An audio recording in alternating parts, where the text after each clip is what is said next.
Hey everybody, it's Brooks here, Senior Pastor, First Baptist Church of the Islands. Hope you're doing great today. Hope your day's off to a great start. Thank you for joining me for today's 5 for 5. So this week we are celebrating our 2-year anniversary of doing these 5 for 5 videos. We started 2 years ago. Last week I think is when it was, and so 2 years have passed since we started these.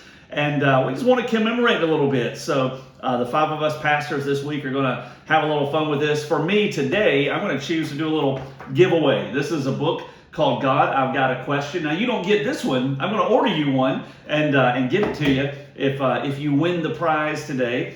Someone who's been attending one of our ministries at our church gave me this copy. So I'd be excited to order you a copy. It's by James Merritt. It kind of ties in with the message series that I've just finished called Ask God Anything. I think you'll really enjoy it. So here's what you're going to do at the end of this devotion. I want you to shoot me a quick email, and it's my last name, C-A-I-L, and then the letter B for Brooks at fbcislands.com, and I'll draw a name.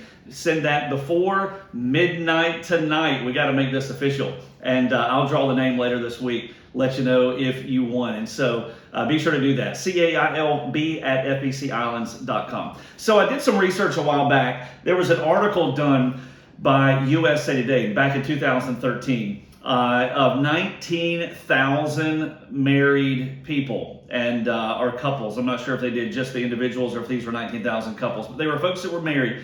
And what they found was that almost 35% of those marriages began online. That's right. 35% almost began online. It is a new day, and that was back in 2013. Now, it doesn't mean they met necessarily on a dating site, which many of them I'm sure did, but it may have started with messaging, or it may have started in on a social media platform. But the relationship started online. So much different. I mean, you would never have seen that, obviously, just a decade or two or a couple of decades ago. But that's the way it is now. That number's probably even higher. Here's the thing I can guarantee you, however, is that those relationships eventually moved beyond online. There were no Zoom weddings eventually whenever these couples got married. I mean, there was a place where they went from online to face. I mean, it had to. You don't have a relationship without that. So what does that mean for today? Well, when you look at the local church, especially over these past 2 years, you find a lot of folks that for them, church is still online.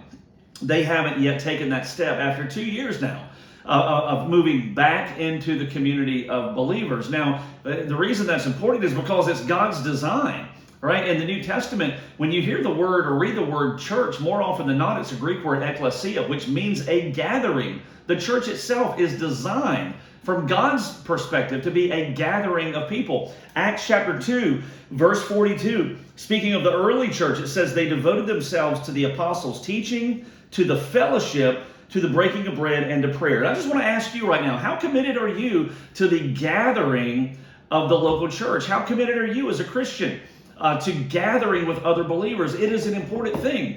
And there's no relationship, right, if there's no gathering. And I know for a lot of folks it's been an online thing, but let's just be honest, except for a small minority of people, I mean, really gathering is not a big deal anymore. Not the way it was 2 years ago. And yet sometimes we get into these tendencies where we create bad patterns of non-engagement. And maybe for you that's the case. Sometimes we'll hear stories of folks that have moved to another city or another state that say, hey, we're still watching online. That's great, but it's really not the design. If you're one of those, you need to find you a church where you live, right? You need to be with other believers, because this, in our online services, aren't designed to carry the weight of feeding and nourishing you spiritually. Plug in, engage, be a part. If our church is your normal church, right? Plug in, engage, be a part. That's the design of the local church. You got to move from online to face. Relationships cannot exist otherwise. Man, I hope you can take this. I hope it's encouragement to you. For some of you, it may rattle your cage a bit. I hope you know I love you, and I hope you'll be responsive. And I hope you have a great day today. God bless you. Tune in tomorrow for tomorrow's 5 for 5.